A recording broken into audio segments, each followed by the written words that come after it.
essentially just constant evolution. And you're always failing. You're always trying things. That didn't work, and so forth. One of the geniuses of America is that people who can go bankrupt can be rehired and become hugely successful. Many of my favorite entrepreneurs, the first I didn't work, second I didn't work, the third I didn't work, and the fourth, boom, right? So never stop trying.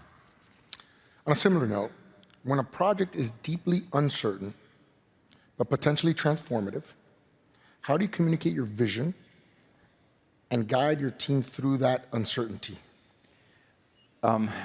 What I try to do is I try to frame the question correctly. Usually, if you can ask, so let's start with the basic principle. Don't tell people to do, ask what people want to do, right? But frame the question. Okay, this is what we want to do. What is the best idea? Because frankly, people don't like to be told what to do. They like to be asked, right?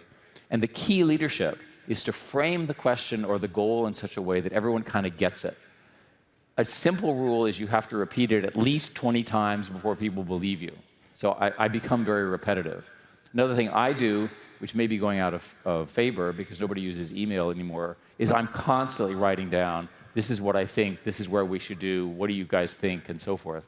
So it's much more interactive. And the strategies evolve. And then you get some great product manager who can brilliantly expose the result of this process. But it fundamentally starts from saying, what is our goal? So we want to win. OK, what does that mean? Another thing I do that works well is I start by saying, where will we be in 5 years? Humans are terrible at predicting past the next 12 months, right? If you force people to say, what will be true in 5 years, you get a very different answer. So here's an example.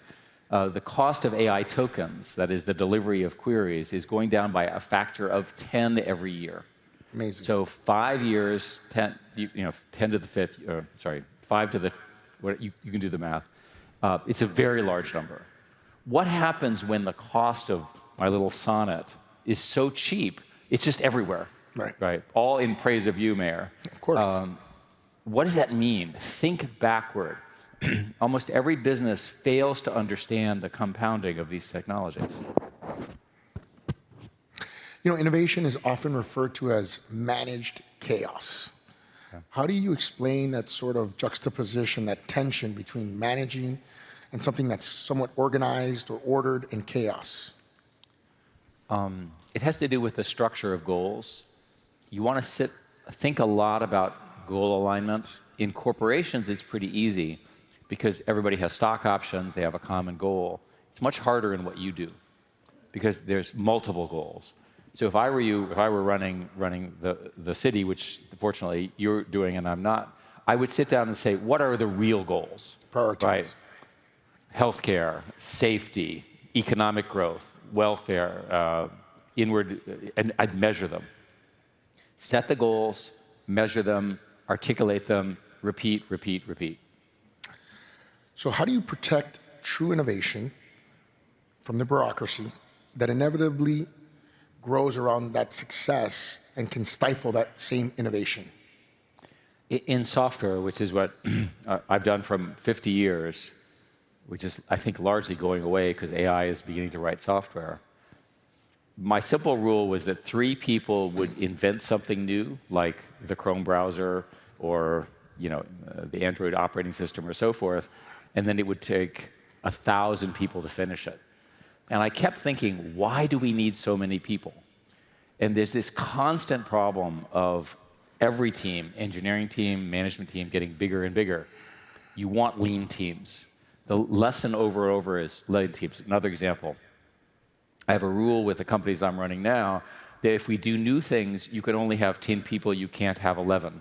When we go into a new country, you can have 10 people, but not 11. Because I figure 10 people is a group that's kind of a manageable group. It's self-managing. They know each other. They can figure it out, and so forth. And you can judge the team. So what happens if you're not disciplined about that is you get people who I call glue people, and I mean this in the most affectionate way. They are very nice people. They glue person A to person B, and you discover you don't need them. Person A could talk to person B without the person in between. Yeah. And that glue person slows everything down. So time to decision, quickness, small teams, and agile thinking is important. My experience in talking about this around the world is everyone goes like this. And this means I'm a human and I'm breathing and I'm listening to you. It does not mean I'm going to do anything. So if you hear these ideas, unless you implement the things I'm talking about, you won't get the benefit. Knowledge is not sufficient. You actually have to take the leadership. And that's when it gets tough, because you're talking about very protected groups, protected individuals, and so forth. The great business people know when to push those and when not to. And that's a judgment. So, of course, moving on to AI. AI is going to be the most powerful tool humanity's ever created. It's also potentially going to be the most dangerous. Let's watch this clip. A new age has begun, one not written in ink, but in code. This innovation, this arrival of this new alien incredible intelligence. Artificial intelligence, the most powerful tool humanity has ever created, and perhaps its greatest test. The most important thing that's going to happen in about 500 years, maybe 1,000 years in human society. Few understand it better than Eric Schmidt, the man who helped shape the digital world as we know it. Today he stands at the frontier of innovation and responsibility, asking the question that will define our future. Can we control what we've created? The next revolution isn't coming. It's already here.